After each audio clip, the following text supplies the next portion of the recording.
Everything has a beginning, and everything has an end. If you give your all, you can reach infinity. The bond you share with your cards can be expressed in thousands of ways. Which way will you choose? It's time to play the game. Whoa! Ow! Hey there, True Duelist. It's been a minute. King of Games, Hibiki Taioyu here from Hibiki Cards. Now, I want to tell you a little something about infinity. And I don't just mean the concept that everything goes on forever, infinitely, and without end, and then loops back around itself and goes on forever, infinitely, without end. I also mean the format that I created for Yu-Gi-Oh! A format where you can actually play old school cards in a slower time, slower format, lower power level, lower ceilings. You ever get in one of those like things called a car trunk and you hit the top of the trunk, but you're still stuck in there and you think that they're going to take you somewhere and kill you? Yeah, a ceiling that low. Okay, that's awkward. Cue the intro.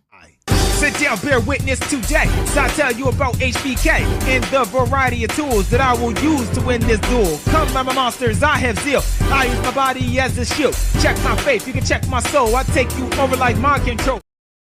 Okay, so as I said, the Infinity series or the Infinity format has really been taking off. It's got like 30 members right now, and I'm looking to have more. So if you're interested in anything you hear, definitely drop me a like, definitely give me a sub, maybe drop a comment, and come talk to me personally so that I can tell you how to get onto Discord so you can face us in Infinity forever.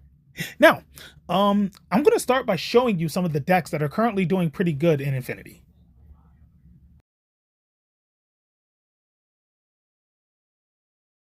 Okay, as I said, we're going to start talking about the decks that have been doing pretty well in Infinity, or at the very least, what decks can be made and used in Infinity, or really just what comprises an Infinity deck. And the way we're going to go about that is by using some of the decks that were handed in by some of the competitors from some of the last tournaments. Now, we haven't had the 26-man tournament yet. We've only had one with about 10 to 11 competitors. But even then, we got to see some pretty cool decks built. Now, again, these decks are not going to be crazy. They're not going to be infinite monsters and summon it, or anything like that. It's actually a way slower format with setting monsters and trap cards still pretty active and good and usable. So let's get into some of these deck profiles, starting with this one. Now, once again, I want to stress that this is not a summon it format, or a negate it, banish it. I think you get the point. Now, more importantly, I want to get into the fact that you have to remember that these cards, these decks, are built directly by the person in order to represent their soul. So this isn't something that I'm like, hey, here's a deck you could build. But if you want to build a deck that's similar to it, by all means, if you want to build a magician deck and you're like, what constitutes as a pretty good magician type of deck in Infinity, here's something to show you exactly what you could do. But this is this person's deck, their personal deck built off of their soul. So I just wanted to make sure that that was clear. So let's get into it. And we start with this deck. This deck was sent in by Liliana222. Another YouTuber, up-and-coming YouTuber. She's just starting her career as well. She does Pokemon content over on her channel, so I'm going to link it right here. Go over there, give her a sub, check out some of her stuff. She goes by Pokemon, and she makes some pretty cool material. I know her personally. She's pretty great. Now, I'm not going to spend too much time on each deck because I only have but so much time to work with here. So let's get into it. Her deck is a high-level magician deck, right? That seems to focus on getting out Diabell Star, the Black Witch, who can, of course, constantly reborn herself back to the field if she's sent to the graveyard, giving her a 2,500-point monster that can constantly, keep pressure on her board. Now, 2,500 isn't exactly something that, is weak, but it's not exactly something that's going to be killing Blue Eyes White Dragon, right? So in order to power that up, looks like she has stuff like Bound Wand, which gives a monster 100 attack times its own level. Diabell Star, as far as I know, I think she's like a level 7, or she might be an 8. Then she's a 7. So one way or another, that's giving her like 700. She's going to be about 32 or somewhere in that area. I think that's a pretty good start for her to apply pressure to the opponent. Now, if we're talking about just hitting the opponent for just stupid amounts of damage, then you can look at Cosmo Queen here, which naturally has 2,900 attack points. But if you put a bound wand on it, it's going to gain 800 more attack points, pushing itself up to 38. Now, 38 is enough to damn near go toe-to-toe with Màlice the Tormentor and his like bajillion, abdominal muscles. We got like a couple things here. Okay, now, another thing to look at is the Chocolate Magician Girl. This card can drop magicians from the hand to draw cards, so that gives her draw power. And as you can see, there are no other Magician Girls in the deck. So you're not like playing, she's not playing Kiwi or, Apple to try to grab back dead Magician Girls, because this is an Avatar deck. And remember, in Avatar, you can't actually be out here using archetypes. That goes against what the format is looking for. No archetypes. Use Stapi. Now, another thing, she's got Legion, right? Legion is this clown right here. I don't know how many of you actually see it. Some of you might have actually, might know it from the anime, but I'm not sure how many of you actually know it from like genuinely dueling. So it's good to see people out here using cards that don't get any play. Now, Legion, in the same turn that it's out, it can allow you to advance summon, or tribute summon for you old school boomers, advance summon a level 6 or 7 or 5 or 8, a high level magician in the same turn that it's out. Now, it doesn't mean that it has to be in the turn that it hits the field. Just in general, while it's out, you can advance summon other magicians. So you can sacrifice it to summon. As you see here, she has a couple of level 5s here. She could go like Shadow Beast, right? She could summon Shadow Beast in one turn there. Another card that isn't getting played by itself anywhere else. So she could summon Legion, sacrifice it, summon Shadow Beast. On top of that, if Legion is sent to the graveyard from the field, it adds from grave or deck to hand a normal monster, which will grab Cosmo Queen. So that's a cool combo. Now, another thing to think about concerning that is that a Legion does not say in the turn that it's normal summon. It just says once per turn you can do that. So you can sacrifice a whole nother monster sitting next to Legion and just keep shooting out level 6s and 5s and 6s pretty easily, using Legion just sitting there as a, you kind of get the point. That's really cool. She also has a way to keep people from attacking her using cards like Magician's Valkyria. She could do Reborning with Magical Exemplar, which can summon out the graveyard or the hand, depending on how many spell counters she has on it.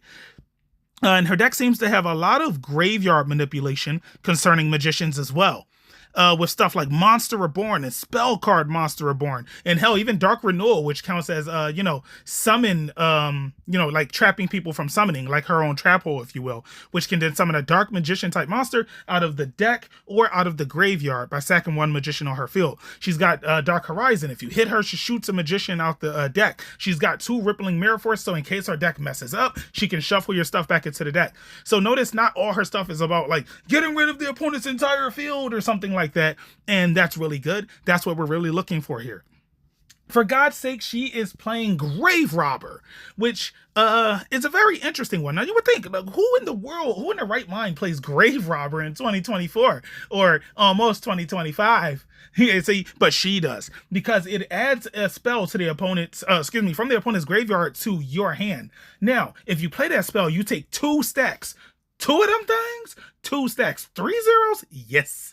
Now, she doesn't have to. Now, you only get to keep that for that turn. But you see, with Witchcrafter Heine here, she can discard spells from her hand to destroy opponent's monsters. So she can activate that, take your spell, and if she chooses not to play it, she can discard it to pop your card. Is it long-winded? Probably, but it's really cool. You would never see it coming. That also allows her to yank spells that you wanted to activate from your graveyard this turn and put them in her hand and hold them captive for 1 turn. That's actually pretty dope. There's a lot of stuff that she can do with that. Now, you can see she has a whole lot of high levels here, and her deck could get a bit clouded because of that. But she has a fix for that with the continuous spell card Lighten the Load, which lets her shuffle a high-level magician back into her deck to draw a card every turn. I think she has a lot of stuff covered. Then she has this here, what would you call that? A Dao wife? So yeah, let's go with that. A Dao wife. Why not? Now, she uses this Cursed Dao, which is a level 3 tuner monster, to, tune and synchro summon into the pretty obvious 1 synchro in the extra deck, Black Rose Dragon, which is another soul card of hers as she started the game under Aki, using Aki's cards. Akiza, for those who watch Yu-Gi-Oh! In English, the Black Rose player. Now, So of course she can clear the board with that if things get kind of crazy and out of hand. Now you would wonder, how's she getting this thing on the board? Well, naturally, her monsters tend to stick out pretty, stay on the board for quite the while because of Chocolate being there blocking attacks. I don't know if you know about the Magician Girls, but the Magician Girls, if you attack them, they summon a magician from somewhere, force you to attack it, and cut your attack in half. So don't attack Magician Girl. Now,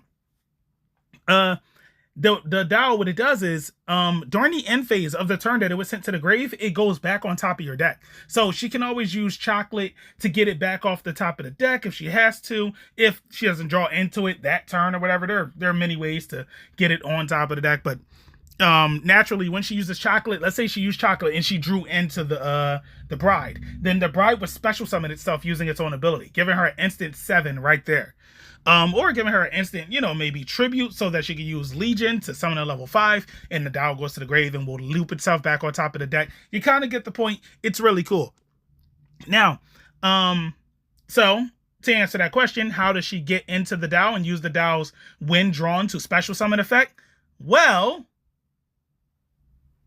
all right then.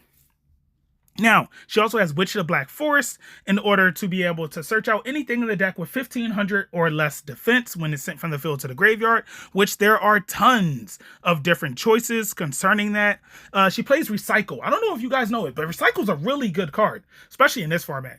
So it's a continuous spell that says during your standby phase every turn, if you wish, you can pay 300 life points to target one spell or trap in your graveyard, put it onto the bottom of your deck. You don't get anything else out of it, but that's all you need. Because if you have any type of cards that can search out a spell or trap out of your deck, then you can get that card and just keep getting that card. So, it'd be real nice if she had some type of level 7 magician monster with 2500 attack points that every time it's sent to the graveyard could drop a card from her hand to summon itself back, and then has a on summon ability to set a spell from her deck. Man, that would really make Recycle work pretty well. Now back to that problem from before, where we were talking about the Witch being pretty strong, but not strong enough to take down Blue Eyes. Well, you know what makes a Witch strong enough to take down Blue Eyes? A Mystic Plasma Zone, which would make the Witch 3000, or it could go on to make Cosmo Queen 3400. So that just genuinely takes down the Blue Eyes right then and there. Now, as you can see, she also plays Magical Dimension. Our OG Magician Spellcaster people know all about that card.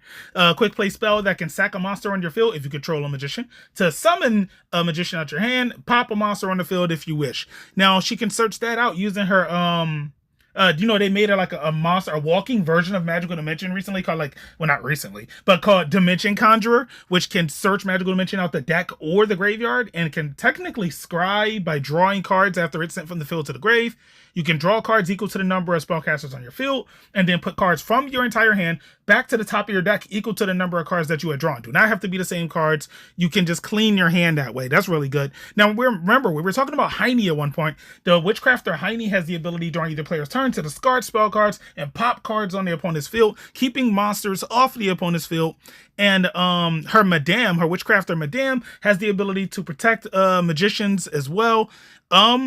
I would say that her deck is made pretty well. She's got enough removal. She's got attack diversion, spell recursion in the deck. Tons of Monster Reborn between the two different types of Monster Reborn and the Bound Wand that's in there, the Dark Renewals.